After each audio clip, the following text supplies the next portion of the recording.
Combien va vous coûter votre taxe foncière? Si Emmanuel Macron a martelé la semaine dernière encore que les impôts n'augmenteraient pas, eh bien certaines communes sautent le pas. Elles avaient jusqu'à hier pour voter le montant exact de la taxe foncière pour 2024. Partout en France, elle va augmenter au minimum de 3,9%, une hausse décidée par l'État.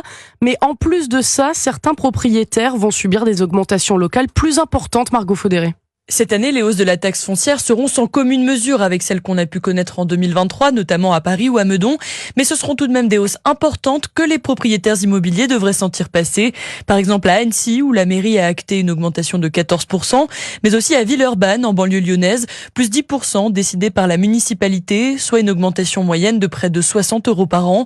Jonathan Boquet est adjoint au maire de la ville. Comme la plupart des communes, on a de moins en moins de recettes et on a de plus en plus de dépenses sur l'énergie. On a une dépense supplémentaire de 4 millions d'euros. C'est pour ne pas s'endetter au-delà du raisonnable qu'on décide d'activer le levier fiscal. Sur 10 ans, la taxe foncière a augmenté de plus de 26% en moyenne en France, bien plus que l'inflation.